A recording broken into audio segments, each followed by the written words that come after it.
Good morning to our viewers across the world. It's Ayo Adams on the sports segment of the weekend show. And I'm running you through some of the major headlines, and I also have some guests with me in the studio. We'll first go to India. Well, we're in Nigeria, but then I'll take you to India as our Flamingos, for the very first time in their history, made it to the semi-finals of the FIFA Women's World Cup, under 17 FIFA Women's World Cup.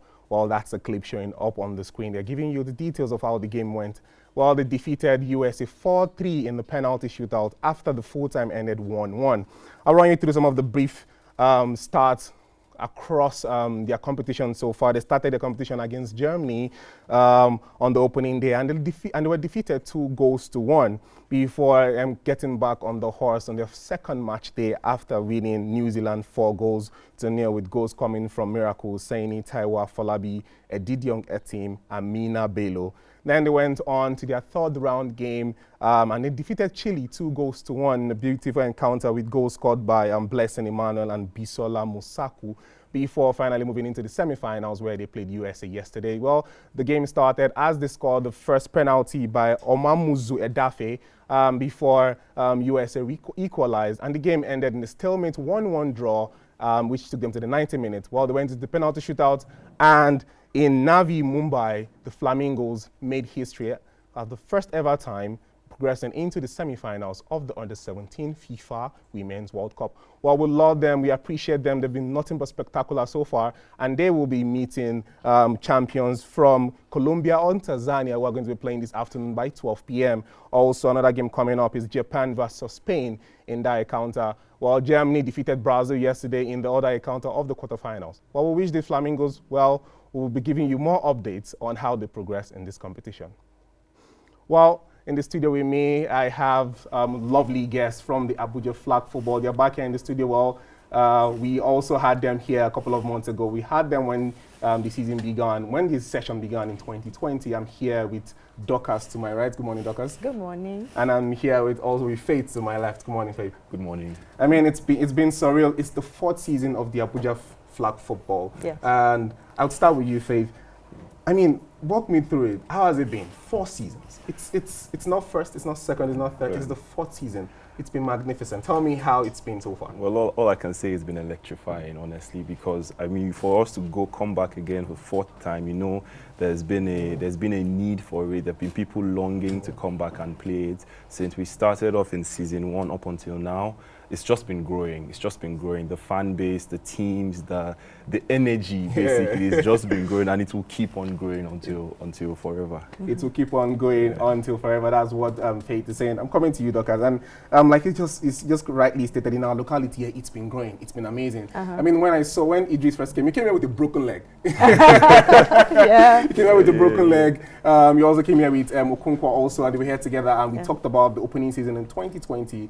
Crazy thing, I was also with a broken leg that time. I play football, but not flag football. But since then, the growth has been immense. Yes. I mean, I knew when it started, I could count on my finger the amount of people there. 4th season, I was at the opening ceremony of the 3rd season, and the fan base was electric. Every single time I ask somebody, I want to go and play flag, I want to go and play flag. I mean, tell me how it's been for you and also for your friends, and also like the female aspect also. Oh yeah, for me it's been it's been very interesting, especially when I tell people I play flag football. They're like, wait, what is flag football? It's like American football. Yeah. Do you get hit? Isn't it dangerous? Aren't you scared? So I get to explain to them, no, there are safety measures. It's a no contact sport. It's safe for everybody. I mean, except if your doctor says this. I'm not a doctor. Yeah. Yes. So yeah, it's been really great. I get to have to like educate people on because it's not really widely known around so here. Educate us a little bit with some of the measures.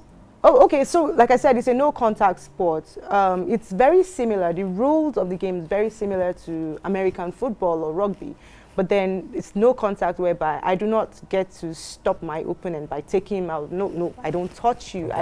I don't hit you. I don't tackle you. I don't jump on you. Yeah. Rather, we have a belt. Yeah, with flags, long flags. So to tackle a person, you pull the flag. Hence the flag. Flag football. Oh, okay. That's where we get it from. Yeah, as a female, I get to play with guys. So yeah, it's really different. The other sports are men only, girls only. on the league, I can say we don't have as many females as men. Yeah, but then it's that extra challenge that you have to push yourself up to. Yeah, yes, we don't get to tackle, but then you have to move as fast. You have to be ready to be up against your opponents. Yeah, who's naturally stronger and faster than you are. Yeah. All right, wonderful. The wonderful insight there. Well, if you're watching at home, Doc has just said it. It's not a crazy contact sport, but the only means of contact, you have to rip the flag away from whoever it is that you're chasing or whoever it is that is your opponent you're about to take on. Back to you, Faith. One thing I want to ask clearly is, for the past couple of seasons, I think the elites have been dominating. Yes. And clearly on here, I can see that you're Team Mavericks. Team Mavericks so all the tell way. me, I mean, when will you guys eventually win the league? All I can say is, if you this is very personal to me, and I'm going to actually give it to you directly. Yeah? If you've actually been following season 4 at all, there's no elite person that can come and talk right now. Oh, really? Because last week they cried. Yeah, last week they cried. We whooped them. It felt so bad. It felt so bad. So all I can say is just look out for Mavericks, because we've come up with some great plays, some big defensive lineups, and that's what we're going to use to win this season. And we've been undefeated so far. And I know that tomorrow, when we come out to play again, we will definitely still be undefeated. And it's just a matter of constant growth and constant changes. We started off season 1. We're not so much in Mavericks. We've had a lot of personnel change. But as of right now, I feel like Mavericks is just beginning to show how great we can be.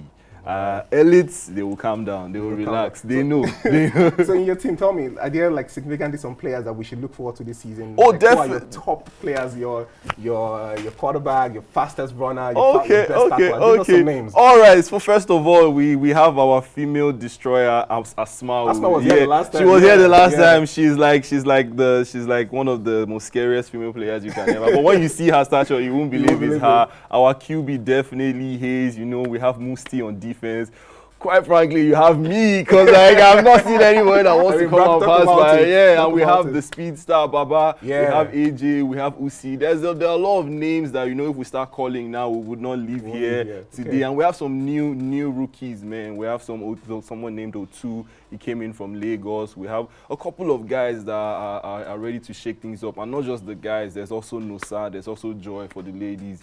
These people are causing serious problem, and we're kicking ass and taking names, man. They're taking names and taking out everybody. Yeah. I mean, Doctor, let me come to you. He's bragged about the Mavericks, so I need you to do the same with Elite. You've been 2-time champions, so I know that there is that braggadocious attitude within you.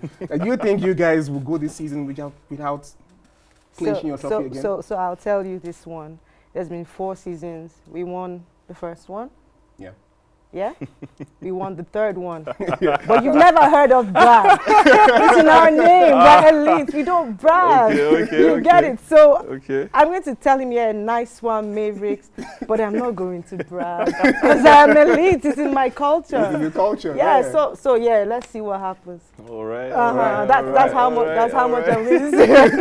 All right, we're putting them together on the weekend show, and that's been it. It's been Abuja flag football. And I mean, if you're in the locality of Abuja, and if you're across the world, across Nigeria, if you want to play flag football, you know where to find them. I mean, it's happening in Lagos, but this is Abuja's own. And I really love to see a contest. I was in Lagos a couple of months ago, and I was there, and I saw them playing. I saw the likes of Jimmy playing. I saw Dabo also there in Lagos.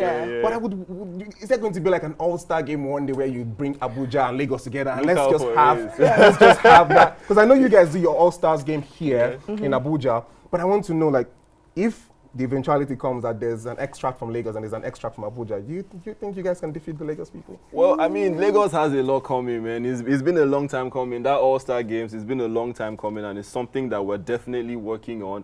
But all I can say is that I wish Lagos lives to tell the tale after they've played with Abuja, basically. It's going to be something electric. Yeah. Okay, so I will set the tone and I will call it out. Well, Faith here has put it on the table. Well, we'll see Lagos if you think that you can take on Abuja. Let's set a date. Let's see who becomes the emergence of the national champion between Abuja flag and Lagos flag. Guys, final word. I mean, the growth has been immense. The growth is quite evident. What do you think? Where do you think this can get to finally? Oh wow, the prospects it's crazy right now, because we have people coming to us for sponsorship, how do we come in, partnerships. We're doing a lot. We're doing things like CSR. We had the time when we fed widows.